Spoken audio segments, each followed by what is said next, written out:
purchasing your pack, it's going to come with a lot of side pockets, so it's really important to utilize those and to figure out what goes where before you leave. I like to use my middle pocket for my socks and my bras, and that's because, like I said, I like to wear flip-flops a lot, so I'm not going to take a lot of pairs of socks along with me. I only take a couple of bras, and that includes the one that I'm wearing, because, like I said, you don't want to weigh down your pack, so if you really need to wash them, you can do it in the hostel sinks in between laundry loads that you do just every so often.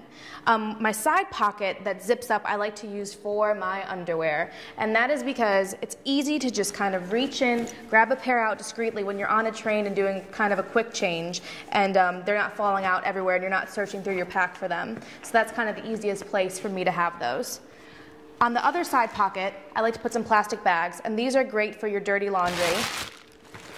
You'll find a million uses for those. I also put, like I said, I wear contacts, so I put my saline solution in that side pocket, and that's because this is one of the only things I bring along that can leak. So I cover it with a Ziploc bag, keep it out in the open where I can see it, and make sure it's not leaking.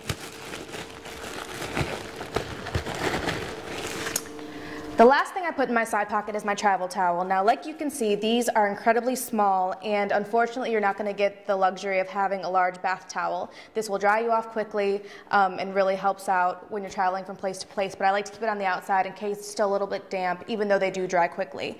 Another thing to remember when you're at the hostels is that you're not really going to be able to have a blow dryer or a straightening iron or curling iron with you because, as you can see with my pack, it just takes up so much space, and you really need to utilize that space for clothes instead of other things. And also, most hostels do not have plugs inside of the bathroom, so you have to get ready in the room, which you could potentially be sharing with about 12 other people, so you have to keep that in mind as well. One of the things that you'll have at the top of your bag is your day pack, and that's because you use this on a daily basis. Now, this could be a backpack or just any kind of bag that you feel comfortable carrying around all day. I like this kind of bag because it seals shut. It has a zipper pocket on the inside where I can keep all of my documents and money. And if I'm going through a crowd, I can kind of just keep my hand on it, and I know where everything is. And this also folds really neatly and easily, and I can kind of just slip this in at the top of my bag at the end of a day. So we'll close up this section, and then we'll move on to the top part of the bag. Now, this is where you're going to keep the items that you don't want to break, and that you're going to need to also access easily.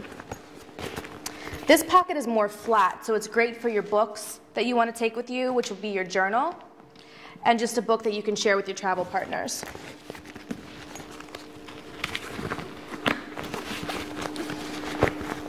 The next thing that you're going to want to take is your Swiss Army knife, which obviously you're going to use throughout your whole journey with your food and just for miscellaneous little purposes. A fork that you can take with you when you're going on your picnics so that you always have something to eat. Your flashlight, which you can use that in the hostel rooms when you're packing your bag in the dark at 6 a.m. when there's a bunch of people sleeping in the room. You can take your travel alarm clock, which this is great obviously to get you up in the morning, but also when you're taking naps on the trains, you can use that little alarm clock and it'll wake you up when you need to catch your next train. I like to take an eye mask, and this saves you so much aggravation when you're backpacking because you'll be sleeping on trains, in train stations, in hostels where lights are constantly on, people are talking, and it just helps you to zone out and get some sleep. Also, your little notepad with paper to write down your directions to your hostels and any other directions that you need. A couple of pens, obviously.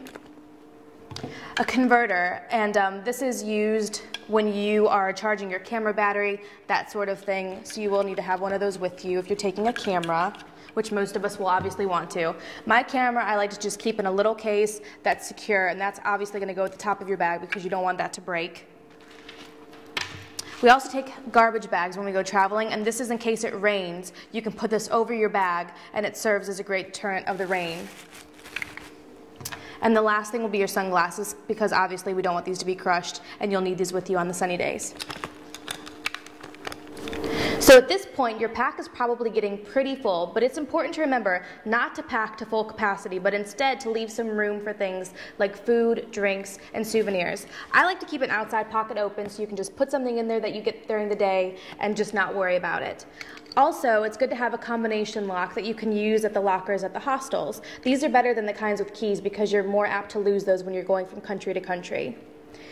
The most important thing you will take with you besides your backpack is your document protector. Now this will have your passport, your rail pass, your currency, your ID, and anything else you deem extremely important. Now this needs to be on you at all times, whether that be in your day pack when you go around during the day, in a zipped pocket, or inside your backpack when you're going from country to country. But always make sure that you know where everything is, because if you do that, you're not going to lose anything. Now most backpacks have a pocket on the inside of the back, so it easily slips into there, and then you always have it when you're traveling, and you can easily access it when you're going from place to place. The last thing, I like to have a sweatshirt or a jacket or something warm because, like I said, it's cold on the trains. You never know what the weather's going to be like. So it's easy just to sling this over,